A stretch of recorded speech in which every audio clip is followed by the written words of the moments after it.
Hey there guys, and welcome back to Pokemon XD Gale of Darkness. In the last part we were battling Cypher Peons. But then again, that's what we've been doing for like the past 4 or 5 parts. So it should not be anything new to you. And that Altaria is being a pain in the figurative hiney. Crap. That's not good. And I'm probably not gonna be able to one-hit KO the bloody...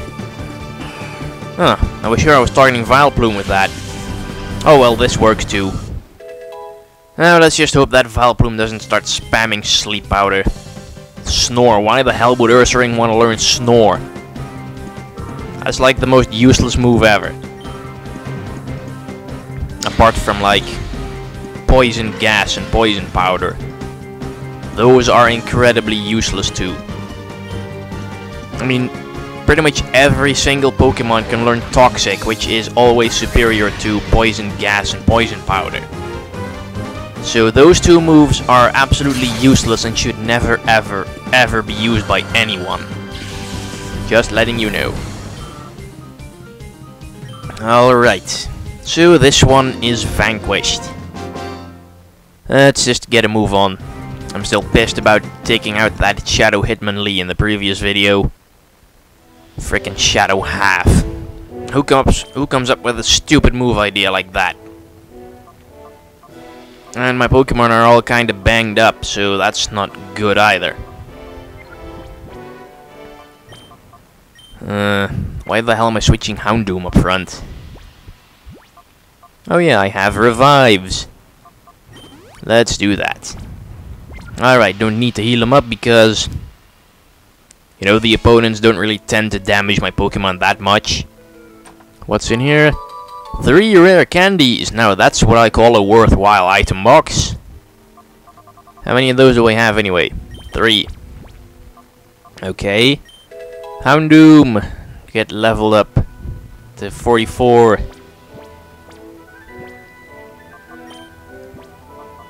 And let's see who else is... Ursaring can probably use one. And Primeape. Or we'll just hang on to those. Huh? Where'd he come from?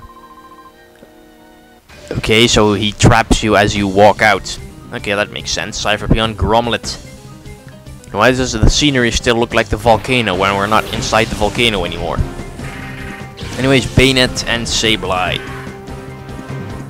Crap, and I have Espeon, who's weak to ghost moves, and Primeape, who can't hit ghosts at all. I mean, seriously, he only has fighting and the normal moves. So, yeah. What'll we do? Psychic on Bayonet. And Primeape's not gonna be any good. So we'll switch him out for Houndoom. Because Houndoom might come in handy here. I don't really think Sableye has anything to hit Houndoom hard with, unless it has like Focus Punch or something. And hopefully Espeon will take out Bayonet in a single hit, which yeah, that's the most likely way that was gonna end. I mean, it's a bloody Bayonet, it's not bulky at all. Not even in the slightest. Dusclops, on the other hand. And Sableye goes for Feint Attack. Not on Espeon. Why the hell would you use Feint Attack on Primeape when there's an Espeon on the field as well?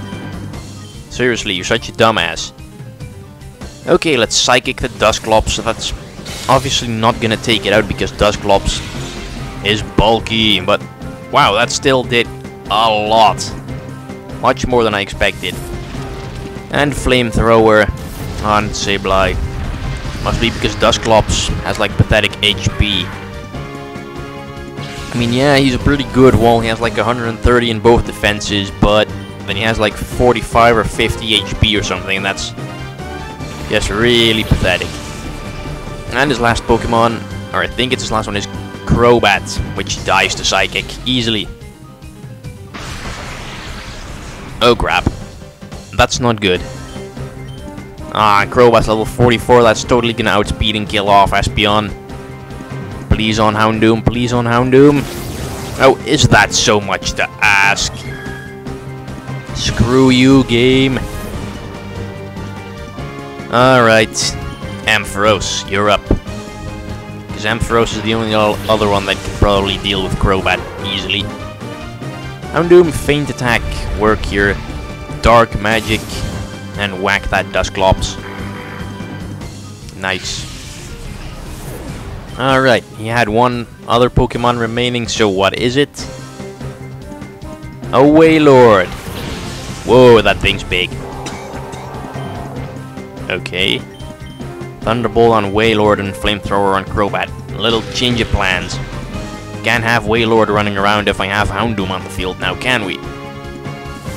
Although I also see it likely that Wailord's gonna like use Earthquake or something. Yay, critical on Crobat. Houndoom, you save the day. Again, and Ampharos is level 44. Why the hell is Ampharos the highest level to my Pokemon? Along with Houndoom, but that's only because of the rare candy. And Thunderbolt. And that kills Wailord in one hit despite his gigantic HP. If only Wailord had like better defenses. Yeah. That's also like one thing that kinda grinds my gears about Pokemon. Like, if you take a look at some of the heights and weights of some of the Pokemon, they just don't make sense in the slightest. I mean, Wailord is by far the biggest Pokemon there is, and yet there's still like 10 or so Pokemon that are heavier than he is. Like, why the hell is that? Wailord should by far be the heaviest Pokemon around. And Mirror B is also around. So, yeah, I actually was on the Smogon forums the other day. It was like, or was it? Yeah, I think it was. And they had like this Pokemon trivia topic or something, and then some guy with all kinds of physics stuff calculated that Wailord's, you know, size and weight or something would mean it's too buoyant to be able to dive to deep waters. So yeah, he did like a whole bunch of the physics calculations on various kinds of Pokemon, like Drifblim and stuff, and he calculated Drifblim would be too heavy to, or too dense to float or something. Because Drifblim was apparently too heavy for its weight for a sphere of that size to float, or something like that. Not really all that great in physics terms. Dropped that subject as soon as I could in high school.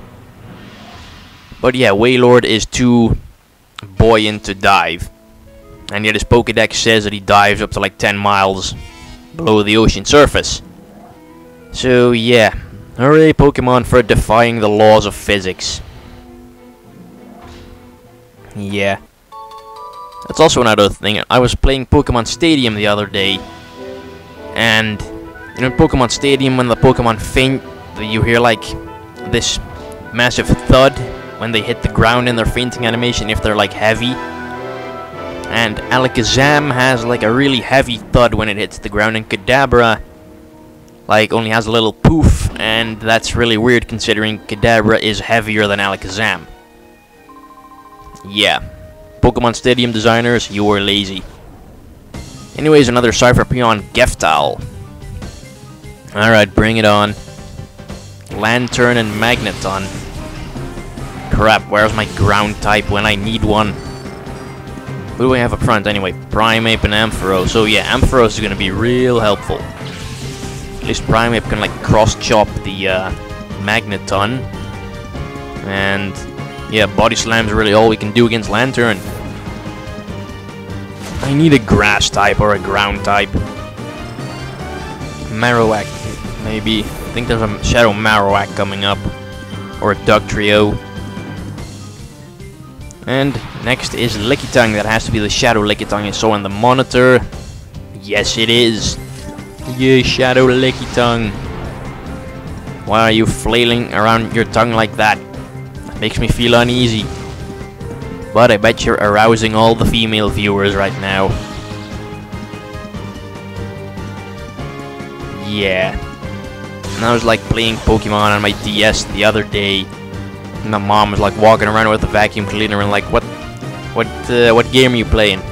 Like, I'm playing some Pokemon. And then I was just like fighting some guy with a Licky, and then she said, what the hell is that kind of thing doing in a Pokemon game for kids? And that name, Licky, that's just like really weird.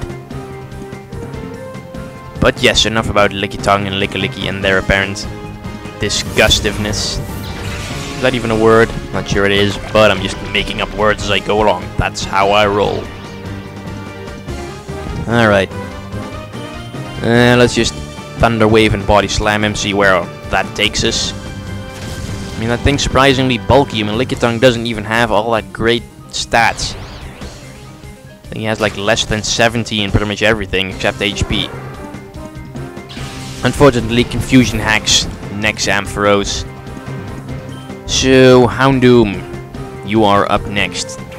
For reasons I do not really understand, but I'm throwing them out there anyway. Shadow Rush.